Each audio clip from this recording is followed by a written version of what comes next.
Assalamualaikum warahmatullahi wabarakatuh. Alhamdulillahilladzi arsalahu bil huda wa dinil haq.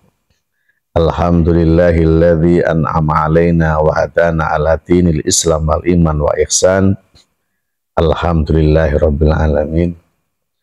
Assalatu wassalamu ala samsil mursalin wa qamarin nabiyyin wa sidratil muntahal arifin.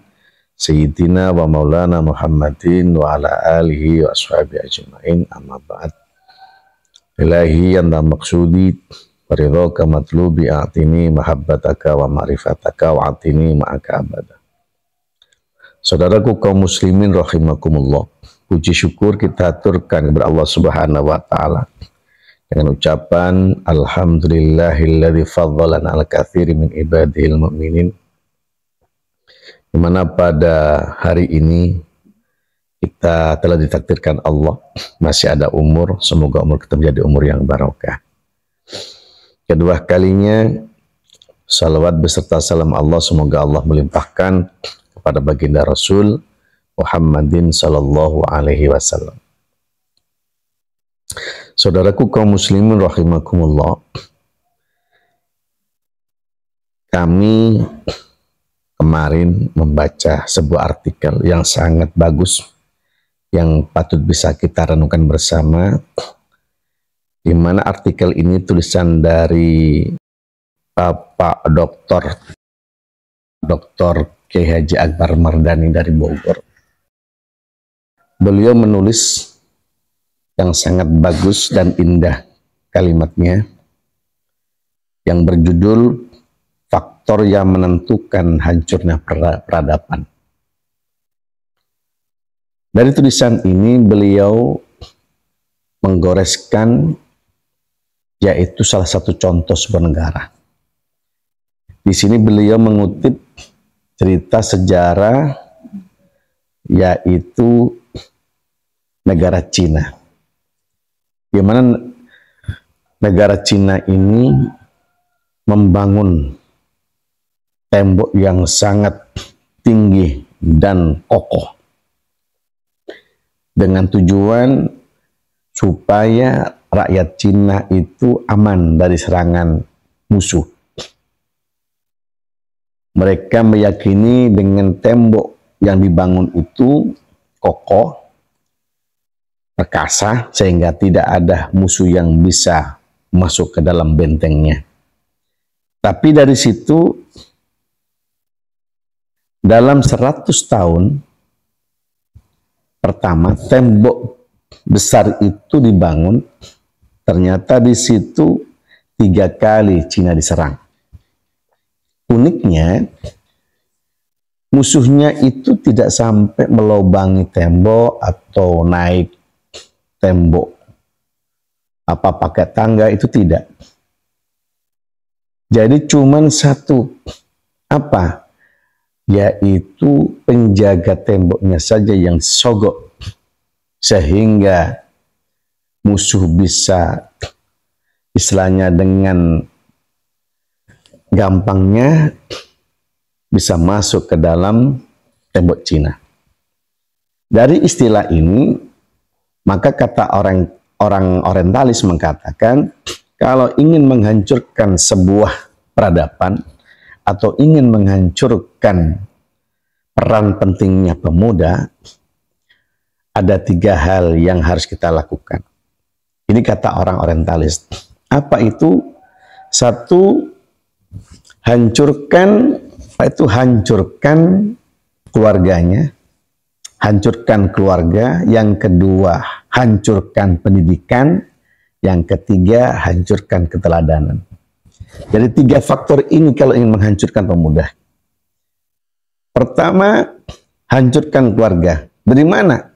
Sebagaimana Rasul pernah ditanya sama sahabat, ya Rasulullah, siapakah orang yang pertama kali kami muliakan? Di situ Rasul menjawab, ummuka, ibumu. Siapa lagi ya Rasul yang harus kami muliakan? Ummuka, ibumu. Sampai 3 kali, baru abakah, bapakmu. Nah dari sini hancurkan keluarga itu terutama dari ibu. bikin orang tua perempuan itu punya rasa malu kalau dianggap ibu rumah tangga. Jadi jangan heran di zaman akhir ini banyak peran orang tua perempuan, ibu, itu sekarang ibu lebih malu dikatakan ibu rumah tangga. Padahal tugas seorang ibu adalah di rumah. Gerbang penjagaan yang sangat tinggi adalah ibu. Tapi sekarang ini para ibu-ibu, tapi tidak semuanya, itu lebih dominan, ibu lebih suka di luar. Mengadakan arisan, kumpul-kumpul di kafe, mengadakan pertemuan-pertemuan yang terkenal dengan ibu sosialita, ibu metropolis, glamor, macam-macam. Jadi kalau sudah seorang ibu lebih condong dengan sosialita, kadang-kadang di media sosial fotonya melet-melet, bikin video yang menunjukkan kemolekan tubuhnya. Kenapa seperti itu? Memang sudah dirusak. Peran ibu ini dirusak oleh orang-orang talis supaya hancurnya pemuda. Jadi kalau seorang ibu saja sudah tidak bisa menghargai dirinya, gimana anaknya bisa menghargai satu? Jadi hancurkan keluarga itu, terutama ibunya. Kalau ibunya sudah hancur moralnya, secara otomatis anaknya pun akan ikut hancur moralnya. Sebuah terkokohnya atau sebuah kekuatan sebuah negara itu adalah peran ibu. Maka ada istilah ibu kota, ada ibu jari, tidak ada bapak kota. Yang ada itu ibu jari, ibu kota. Yang kedua, peran pendidikan. Hari ini bikin guru ini tidak punya martabat di hadapan murid-muridnya. Kita tahu sekarang ini banyak anak didik kita, anak yang sekolah-sekolah itu dengan gurunya itu tidak punya etika, tidak punya sopan santun. Kenapa? Memang sudah dirusak. Dengan apa cara merusaknya? Ya tadi, disuguhi dengan game, disuguhi dengan situs, disuguhi dengan HP yang berganti-ganti. Jadi kalau sudah seorang anak itu sudah lebih asik dengan HP-nya, maka di dalam isi HP itu macam-macam, ada TikTok, atau sehingga anak itu lebih sibuk dengan dirinya, dengan keasikan di HP. Maka di peran seorang guru sekarang ini lebih tidak dihargai. Jadi sekarang anak etikanya hilang. Yang ketiga, hilangkan atau hancurkan keteladanan. Apa itu? Bikin masyarakat itu tidak percaya dengan ulama. Singkirkan peran penting ulama. Bikin masyarakat itu membuat satu opini, menggiring opini bahwa ulama itu tidak bagus. Sehingga ulama-ulama sekarang ini ada dua. Ada yang ulama lurus, ada ulama yang suk.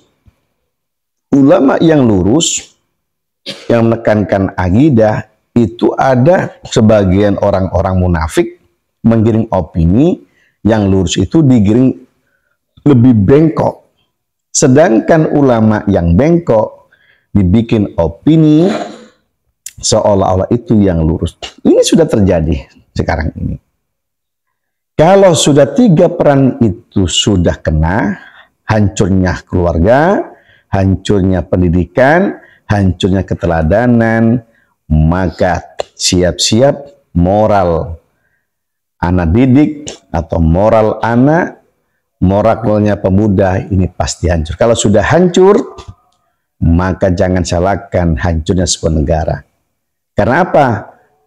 Pemudanya sudah tidak punya jiwa bermoral, pemudanya tidak punya jiwa merasa memiliki sebuah negara, jiwanya sudah tidak memiliki rasa memiliki Tuhan, maka hidupnya dihancurkan oleh dirinya sendiri. Semoga dengan kalian motivasi hari ini, dengan tiga fakta itu, ayo anak didik kita benahi dengan akhlak. Ayo seorang peran ibu, ingat menyadarkan diri bahwa kita peran ibu adalah orang tua yang terutama bisa mendidik anak kita semuanya. Yang ketiga, kiai, harus kita luruskan dengan opini yang lurus. Jangan sampai yang lurus dibengkokkan, kiai atau ulama yang bengkok diluruskan. Justru itu akan menghancurkan sebuah negara. Kurang lebihnya mohon maaf. Assalamualaikum warahmatullahi wabarakatuh.